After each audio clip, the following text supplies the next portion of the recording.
Attack हुआ है नूर Khan base पे। নমস্কার বন্ধুরা, আপনারা দেখছেন পারফেক্ট পলিটিক্স, সাদা বাংলায় রাজনীতির কথা। বন্ধুরা, যত দিন গড়াচ্ছে যথারীতি একের পর এক খবর উঠে আসছে, একের পর এক ঘটনাক্রম উঠে আসছে এবং সেই ঘটনাক্রমগুলোকে জোড়া লাগিয়ে লাগিয়ে এমন কিছু তত্ত্ব উঠে আসছে যে তত্ত্বগুলোকে সামনে রেখে আমরা যদি একটু বিশ্লেষণ করি তাহলে বুঝতে পারবো যে এই যে এবারের ভারত পাকিস্তানের লড়াই বা যুদ্ধ, সেই যুদ্ধে ভারত কতটা কৌশলের খেলা খেলেছে, কতটা রণকৌশল সাজিয়ে একেবারে তার যে টার্গেট, তার যে লক্ষ্য, সেই লক্ষ্য পূরণ করেছে। এবার ভারতের লক্ষ্য যে শুধুমাত্র পাকিস্তানকে শিক্ষা দেওয়া ছিল কিংবা ঠ্যাঙানো ছিল, কেলানো ছিল, এমনটা কিন্তু না বন্ধুরা। এর পেছনে আরও একটা বড় লক্ষ্য ছিল, আর সেই লক্ষ্যটা হচ্ছে যে ভারতের যেসব নিজস্ব হাতিয়ার, মানে যেসব হাতিয়ার ভারত নিজে তৈরি করে, স্বদেশি হাতিয়ার, ইন্ডিজিনিয়াস হাতিয়ার যাকে বলে আর কি, তো সেই মেক ইন ইন্ডিয়ার আওতায় তৈরি সেই সব স্বদেশি হাতিয়ারের যে বিশ্বজুড়ে বাজার, সেই বাজারটা যাতে বাড়ে, সেই বাজারটা যাতে একটা বিশ্বাস করতে শুরু করে, ভরসা করতে শুরু করে, তারও একটা লক্ষ্য পূরণ কিন্তু এবার এই যে পাকিস্তানকে ঠোকা ভারতের সেনাবাহিনীর, সেই ঠোকার মধ্যে কিন্তু ভারত তার লক্ষ্য পূরণ করেছে।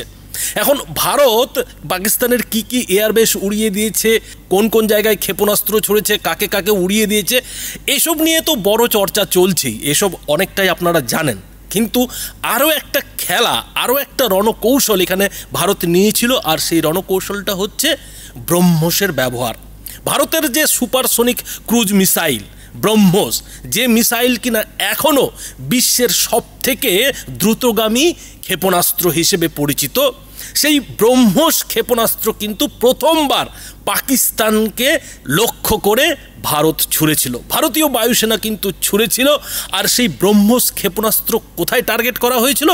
টার্গেট করা হয়েছিল পাকিস্তানের যে নূর খান এয়ারবেস, রাওয়ালপিন্ডি থেকে 10 কিলোমিটার দূরে, সেই নূর খান এয়ারবেসে কিন্তু এই ব্রহ্মস ক্ষেপণাস্ত্র ছোড়া হয়েছিল।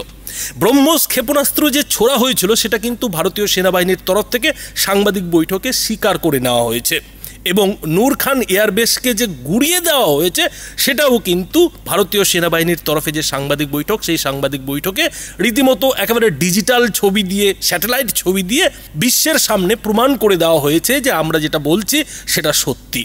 অর্থাৎ এই যে পাকিস্তানের নূর খান এয়ারবেস, এই নূর খান এয়ারবেসকে যে ভারত গুড়িয়ে দিয়েছে সেটার প্রমাণ কিন্তু ভারত বিশ্বকে দিয়ে দিয়েছে। এখন এইখানে দাঁড়িয়ে যেটা প্রশ্ন উঠছে যে ভারত এই নূর খান এয়ারবেসকেই কেন এত হাইলাইট করছে, আর তার থেকেও যেটা বড় কথা যে ভারত পাকিস্তানের এত এয়ারবেস থাকতে নূর খান এয়ারবেসকে কেন ব্রহ্মস দিয়ে আক্রমণ করলো? ড্রোন দিয়ে আক্রমণ করতে পারতো, অন্য ক্ষেপণাস্ত্র দিয়ে আক্রমণ করতে পারতো, কিন্তু ব্রহ্মস দিয়েই আক্রমণ করা হলো কেন?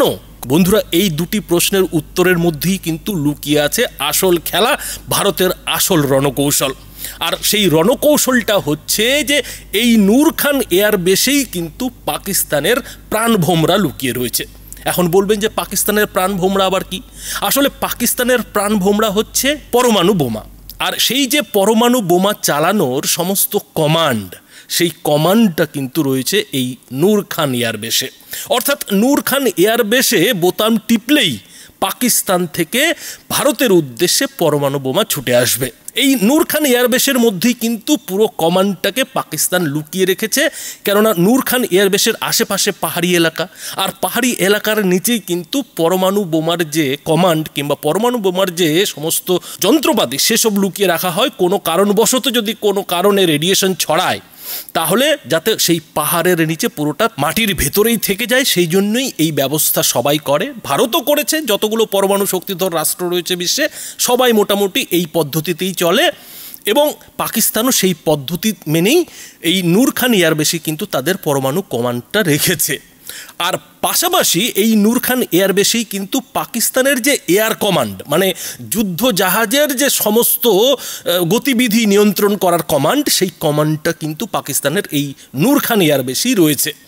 এখন এই যে গুরুত্ব নূর খান এয়ারবেসের, সেই গুরুত্বের কারণেই কিন্তু ভারত যখন যুদ্ধ পরিস্থিতি একটু ভয়ঙ্কর হয়ে গেল তখন কিন্তু টার্গেট করলো। এবং টার্গেট করলো কি দিয়ে? ব্রহ্মস ক্ষেপণাস্ত্র দিয়ে, যে ক্ষেপণাস্ত্রকে পাকিস্তানের কোনো রাডারই ধরতে পারবে না। চীনের যে অত্যাধুনিক রাডার পাকিস্তান নিয়ে বসে আছে, বসে বসে গল্প ছড়াচ্ছে যে ভারতের যে কোনো ক্ষেপণাস্ত্রকে নাকি আটকে দেবে, সেই যে রাডার তার চোখে ধুলে দেওয়াও যে কোনো ব্যাপার নয়, সেটা কিন্তু ব্রহ্মস 4 বছর আগেই প্রমাণ করেছিল, যখন মিসফায়ার হয়ে গেছিল। পাকিস্তানের মিয়া চানুতে গিয়ে ব্রহ্মস আছড়ে পড়েছিল, যদিও সেবার কিন্তু ব্রহ্মসে কোনো বিস্ফোরক ছিল না। কিন্তু এবার এই যে নূর খান এয়ারবেসে ভারতের প্রত্যাঘাত, সেই প্রত্যাঘাতে কিন্তু ব্রহ্মসে একেবারে বিস্ফোরক ছিল এবং ঠিকঠাক নিশানায় ব্রহ্মস লেগেও ছিল। এখন কথা হচ্ছে যে এই নূর খান এয়ারবেসের কথা উঠে আসছে কেন? এত কিছু তো হয়ে গেল, সব কিছু তো প্রায় শেষই হয়ে গেল। এখন দু দেশের ডিজিএমওরা বৈঠক করবেন, কি করে ব্যাপারটাকে সামাল দেওয়া যায়, কি করে আগামী দিনে দু দেশের মধ্যে শান্তি রক্ষা করা যায়, সেই সব নিয়ে আলোচনা হবে। কিন্তু এই নূর খান এয়ারবেসের কথা কেন উঠে আসছে? উঠে আসছে এই কারণেই বন্ধুরা, কেননা এর আগের একটি ভিডিওতেই আপনাদের বলেছি যে পাকিস্তান কিন্তু ভারতের বিরুদ্ধে পরমাণু বোমা চালানোর প্রস্তুতি নিয়ে ফেলেছিল, এবং সেটা কিন্তু আমেরিকার যে গোয়েন্দা সংস্থা সিআইএ, সেই সিআইএ টের পেয়ে গিয়েছিল। টের পেয়ে কিন্তু আমেরিকান প্রেসিডেন্ট ডোনাল্ড ট্রাম্পকে জানিয়েছিল, এবং ডোনাল্ড ট্রাম্প সেই কথাটাই ভারতের প্রধানমন্ত্রী নরেন্দ্র মোদীর সঙ্গে শেয়ার করে যুদ্ধটা আচমকায় থামিয়েছিলেন। এখন পাকিস্তান কেন পরমাণু বোমা চালাতে উদ্যত হয়েছিল তার একটা ব্যাখ্যা সেই সময় আমি দিয়েছি, সেই ভিডিওতে দিয়েছি, যে আসলে পাকিস্তান আর পারছিল না, পাকিস্তানের পক্ষে আর কিছু করারই ছিল না। কেননা পাকিস্তানের সমস্ত শক্তির গোড়া যেখানে লুকিয়ে রাখা হয়েছিল, সেখানেই কিন্তু ভারত আঘাতটা হেনেছিল। অর্থাৎ যেখানে পাকিস্তান পরমাণু বোমা লুকিয়ে রেখেছিল, সেই নূর খান এয়ারবেসেই সেই নিউক্লিয়ার কমান্ডটাই কিন্তু ভারত ধ্বংস করতে চেয়েছিল। খেয়াল করুন ভারত কোন জায়গাটাতে আঘাত করছে। নূর খান এয়ারবেস, যে এয়ারবেসে পাকিস্তানের পরমাণু কমান্ড রয়েছে আর পাকিস্তানের এয়ার কমান্ড রয়েছে। অর্থাৎ এই যে পরমাণু কমান্ড এবং এয়ার কমান্ড, এরই তো গরম পাকিস্তান ভারতকে দেখায়, বারবার বলে যে আমাদের হাতে আমাদের হাতে পরমাণু বোমা রয়েছে, আমরা চাইলে ভারতকে পরমাণু বোমা দিয়ে ধ্বংস করে দেব। তার পাশাপাশি পাকিস্তানিরা আরও একটা কথা বলে যে আমাদের যে এয়ার পাওয়ার, মানে হচ্ছে যুদ্ধ বিমানের যে শক্তি, সেটা নাকি ভারতের থেকে ভালো, যেহেতু ওদের কাছে আমেরিকার সেই F-16 যুদ্ধ বিমান রয়েছে। যদিও এখন সেটা অনেকটাই পুরাতন, ভারত তার থেকে অনেক অত্যাধুনিক যুদ্ধ বিমান রাফাল ব্যবহার করে। ফলে পাকিস্তানের সেই যে পুরনো কাহিনী, সেই পুরনো কাহিনীটা এখনও ভাঙা রেকর্ডের মতো বাজায় যে পাক এয়ারফোর্স ইন্ডিয়ান এয়ারফোর্সের থেকে অনেক বেশি শক্তিশালী। আসলে সেটা মোটেও নয়, কিন্তু আর যাই হোক, পাকিস্তানিদের গুমর, তো সেই গুমরটাই কিন্তু ভারত ভেঙে দিতে শুরু করেছিল। আর সেটা করতে গিয়েই কিন্তু এই নূর খান এয়ারবেসে ভারত ব্রহ্মস ক্ষেপণাস্ত্র ছুড়েছিল, এবং সেই ব্রহ্মস ক্ষেপণাস্ত্র ছোড়ার ফলে যেটা হয়েছিল যে পাকিস্তানের যে নিউক্লিয়ার কমান্ড, সেই নিউক্লিয়ার কমান্ডের বেশ কিছু জিনিসপত্র ধ্বংস হয়ে যায়। নিউক্লিয়ার কমান্ড প্রায় অথর্ব হয়ে যাওয়ার অবস্থা হয়ে যায়, এবং তারপরেই কিন্তু পাকিস্তান ডেসপারেট হয়ে যায় যে না, এবার আর পরমাণু বোমা আঘাত না করলে ভারতকে ঠেকানো যাবে না। কেননা ভারত সেই জায়গাটাতে আঘাত করেছে যেই জায়গাটা নিয়ে আমরা এতদিন গুমর করেছি, পাবলিককে বুঝিয়েছি, মানে পাকিস্তানি আমজনতাকে বুঝিয়েছে যে আমাদের হাতে পরমাণু বোমা আছে, ভারত কিছু করতে পারবে না। কিন্তু ভারতের রণকৌশল দেখুন, যে আক্রমণ করেছে, প্রত্যাঘাত করেছে এমন জায়গাটাতে, যে জায়গাটা নিয়ে পাক আর্মি গরম দেখায়, পাক আর্মি ভারতকে বারবার চোখ রাঙায়। ফলে ভারত বুঝেছে যে একে যদি শায়েস্তা করতে হয়, পাকিস্তানকে যদি শায়েস্তা করতে হয়, তাহলে তার যে প্রাণভোমরা, সেই প্রাণভোমরাতেই প্রথম আঘাতটা করতে হবে, তার মাথাটাতেই প্রথম আঘাত করে দিতে হবে। সাপের মাথাটা যদি কুচলে ফেলা যায়, তাহলে লেজ নাড়লে পরে থেকে আর কি হবে, লেজে বিষ থেকে আর কি হবে, ও 2-4 লাঠি মারলে লেজটাও নিস্তেজ হয়ে যাবে। কিন্তু সবার আগে মাথাটা কোচলানো দরকার, মাথাটা থেতলে দেওয়া দরকার। আর সেটাই কিন্তু ভারতীয় সেনা, ভারতীয় বিমান বাহিনী করেছিল, এবং ব্রহ্মস ক্ষেপণাস্ত্র ছুড়ে কিন্তু এই যে নূর খান এয়ারবেস পাকিস্তানের, তার কিন্তু বেশ কিছু অংশ ধ্বংস করে দিয়েছিল। এবং তখনই কিন্তু পাকিস্তান বুঝতে পেরেছিল যে খেলা কিন্তু ঘুরে যাচ্ছে, খেলা কিন্তু ঘুরে গেছে। যে গুমর দিয়ে পাকিস্তান চেয়েছিল যে আরও 2-4 দিন যুদ্ধ চালিয়ে পাকিস্তানের জনতাকে এটা দেখিয়ে দেবে যে পাকিস্তান টিকে থাকতে পারে, সেই গুমরটাই কিন্তু ভারত প্রথমেই ভেঙে দেওয়ার শুরু করলো।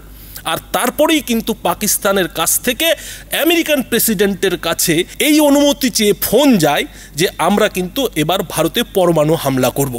এখন বন্ধুরা আপনারা বলতে পারেন যে পাকিস্তানের যে নূর খান এয়ারবেস, সেখানে ভারতের ব্রহ্মোস ক্ষেপণাস্ত্র আছড়ে পড়লো ঠিকই, কিন্তু সেখানে যে পাকিস্তানের নিউক্লিয়ার কমান্ড ধ্বংস হতে শুরু করেছে তার প্রমাণ কি? বন্ধুরা, তারও প্রমাণ কিন্তু ইন্টারনেট জুড়ে ছড়িয়ে রয়েছে। আর সেই প্রমাণ হলো ওই যে আগের ভিডিওতে আপনাদের বলেছিলাম যে এই নূর খান এয়ারবেসের কাছাকাছি এলাকাতেই কিন্তু আফগানিস্তান সীমান্তে একটা ভূমিকম্প হতে দেখা গিয়েছিল। আর সেই ভূমিকম্পটা হয়েছিল কিন্তু এই যে ভারতের ব্রহ্মোস আছড়ে পড়া, তার ফলে যে পাকিস্তানের পরমাণু হাতিয়ারের গোদাম, সেই গোদামে যে কিছু পরমাণু বোমা ফাটতে শুরু করেছিল, তার ফলেই যে এই ভূমিকম্প হয়েছিল তা কিন্তু দুয়ে দুয়ে চার করলে বেশ বোঝা যায়। আরও একটা প্রমাণ পাওয়া যাচ্ছে, সেটা হচ্ছে যে সেদিনের ভূমিকম্প হওয়ার পরেই কিন্তু ইজিপ্টের একটি পণ্যবাহী বিমান পাকিস্তানে প্রবেশ করে। আর সেই পণ্যবাহী বিমান কেন পাকিস্তানে প্রবেশ করলো সে নিয়ে কিন্তু নানাজনের নানা কথা বলেছিল। কিন্তু এখন যেটা দেখা যাচ্ছে যে আসলে ইজিপ্টের সেই যে পণ্যবাহী বিমান, সেই পণ্যবাহী বিমানে বোরন এসছিল। বোরন এক ধরনের পাউডার, যেটা কিনা ইজিপ্টের নীল নদের উপবাহিকায় প্রচুর পরিমাণে পাওয়া যায়। এই বোরন আসলে পরমাণু বোমার যে রেডিয়েশন, সেই রেডিয়েশনকে আটকাতে সাহায্য করে, সেই রেডিয়েশনটাকে একটা জায়গায় থামিয়ে রাখতে সাহায্য করে। অর্থাৎ এই নূর খান এয়ারবেসে ভারতের ব্রহ্মোস ক্ষেপণাস্ত্র হামলার ফলে পাকিস্তানের দু একটি পরমাণু বোমা কিন্তু সেখানেই ফেটে গিয়েছিল, যার ফলে যে রেডিয়েশনটা ছড়িয়েছিল সেই রেডিয়েশনটা আটকানোর জন্য কিন্তু পাকিস্তান ইজিপ্টকে ফোন করেছিল যে ভাই জলদি করে বোরন পাঠাও, না হলে আমরা মরে যাব। আর পাকিস্তানের সেই যে আকুতি মিনতি, তাতে সাড়া দিয়ে ইজিপ্ট ওই পণ্যবাহী বিমানে করে কিন্তু বোরন পাকিস্তানে পাঠিয়েছিল, এমনটাই কিন্তু বিভিন্ন মিডিয়া সূত্রে জানা যাচ্ছে। এবং এখানেই শেষ নয়, এই ঘটনার পরেই অর্থাৎ ভূমিকম্পের পরেই কিন্তু পাকিস্তানে থাকা আমেরিকার যে বিশেষ বিমান, নজরদারি বিমান বলতে গেলে, যেটা কিনা পাক আর্মির সমস্ত কার্যকলাপ লক্ষ্য রাখে, পাক আর্মি F-16 যুদ্ধ বিমান কোথায় ওড়াচ্ছে, কি করছে না করছে, এইসব খোঁজ খবর রাখে এবং আমেরিকার কাছে পাঠায়, প্রেসিডেন্টের কাছে পাঠায়। তো সেই যে বিমান, সেই বিশেষ বিমানও কিন্তু নূর খানের দিকে ছুটে গিয়েছিল। অর্থাৎ বন্ধুরা, তাহলে কি দাঁড়াচ্ছে? ব্যাপার যেটা দাঁড়াচ্ছে যে এই নূর খান এয়ারবেসে পাকিস্তানের যে প্রাণভোমরা, সেই প্রাণভোমরাতে ভারত আঘাত হেনেছিল, আর সেই আঘাতটা হেনেছিল ভারত তার ব্রহ্মোস মিসাইল দিয়ে। আর এর কারণ ছিল ব্রহ্মোসের কত ক্ষমতা, সেটা সারা বিশ্বকে জানানো, সারা বিশ্বকে দেখানো, একেবারে লাইভ ঘটনা করে দেখানো। এই ক্ষেপণাস্ত্র শব্দের থেকেও প্রায় 3 গুণ গতিতে ধাওয়া করতে পারে, ছুটতে পারে। এবং এই ক্ষেপণাস্ত্রের আরও একটা বড় বিশেষত্ব হচ্ছে যে এটা একেবারে নিচু, মাটির সমান্তরালভাবে নিচু এলাকা দিয়ে উঠতে পারে এবং মাঝপথে কিন্তু তার রাস্তা আঁকাবাঁকা পথে পাল্টাতে পারে। ফলে এই যে ব্রহ্মোস ক্ষেপণাস্ত্রের বিশেষত্ব, সেই বিশেষত্ব ভারত তো জানে, বিশ্ব কিন্তু এখনও ভালো মতো জানে না। বিশ্বের বহু দেশই ভারতের এই ব্রহ্মোস ক্ষেপণাস্ত্রের দিকে নজর দিয়ে রয়েছে, তারা কিন্তু কিনতে চাইছে। এরই মধ্যে কিন্তু ফিলিপিন্স কিনেওছে। ফিলিপিন্স এরই মধ্যে চীনকে টেক্কা দিতে এই ব্রহ্মোস ক্ষেপণাস্ত্র কিনে ফেলেছে। তার পাশাপাশি Oman, South Africa, Venezuela, Vietnam, Egypt, Chile, মালয়েশিয়ার মতো দেশ এই ব্রহ্মোস ক্ষেপণাস্ত্র কিনতে চাইছে। এখন কথা যেটা হচ্ছে যে কোনো জিনিস কেনার আগে দেখতে তো হবে যে তার ক্ষমতা কতটা। শুধুমাত্র ওই পরীক্ষা করে দেখিয়ে দিলাম তাতেই কিন্তু যারা কিনবে এই ধরনের ক্ষেপণাস্ত্র তারা কিন্তু সন্তুষ্ট হচ্ছিল না। আর সেই জন্যই কিন্তু তাদের একেবারে লাইভ এক্সপেরিমেন্ট করে দেখানোর একটা ব্যাপার ছিল, যেমনটা আমেরিকা করে। আমেরিকা আফগানিস্তানে যুদ্ধ করতে গেলে সেখানে নতুন টেকনোলজি, নতুন প্রযুক্তির সব জিনিসপত্র ব্যবহার করে। যখন ইরাকে যুদ্ধ করে, ইরানে যুদ্ধ করে, তখন নতুন প্রযুক্তির জিনিসপত্র ব্যবহার করে আর সেটাকে বিশ্বকে দেখিয়ে তারপরে কিনতে বলে। তো ঠিক একই রণকৌশল কিন্তু ভারতও নিয়েছিল এই ব্রহ্মোস ক্ষেপণাস্ত্র নূর খানে আক্রমণ করে, যে দেখো ভাই ব্রহ্মোসের ক্ষমতা দেখো। আর এই ব্রহ্মোসের ক্ষমতা কিন্তু বিশ্বকে ভারত এই নূর খান এয়ারবেস আক্রমণ করে পাকিস্তানের দেখিয়ে দিয়েছে। অর্থাৎ ভারত কিন্তু ব্রহ্মোসের মার্কেটিংও করে ফেলেছে পাকিস্তানকে ঠুকে। পাকিস্তানকে ঠুকতে গিয়ে ভারত এই রণকৌশলটাও নিয়েছে যে ব্রহ্মোস এবার চরচর করে বিক্রি হবে এবং ভারতের যে টার্গেট যে আগামী কয়েক বছরের মধ্যে ভারত বিশ্বের সেই সব দেশের তালিকায় চলে আসবে যারা কিনা এই সমরাস্ত্র বিক্রি করে ভালো টাকা ভালো ডলার রোজগার করে। সেই তালিকায় তো ভারতের আসার অনেক দিনের স্বপ্ন। সেই স্বপ্নটাকে বাস্তবায়িত করতে গেলে ভারতের যেসব স্বদেশি প্রযুক্তির জিনিসপত্র সেগুলো তো ডেমো দিতে হবে। তো সেই ডেমো দেওয়ার জন্যও কিন্তু পাকিস্তানকে ঠোকার একটা কৌশল ভারত নিয়েছে, যার ফলে কিন্তু এখন ব্রহ্মোসের জয় হো বলে সারা বিশ্বে কিন্তু একবার গুণগান হচ্ছে। এবং এটাও খেয়াল করুন যে নূর খান এয়ারবেসে ব্রহ্মোস ঠুকে দেওয়ার পরেই ভারতের তরফ থেকে নতুন আরেকটি ব্রহ্মোসের কারখানার উদ্বোধন করে দেওয়া হয়েছে। কারণ ব্রহ্মোসের তো এখন বিক্রি বাড়বে, আর বিক্রি বাড়লে যোগান দিতে হবে, মাল তৈরি করতে হবে।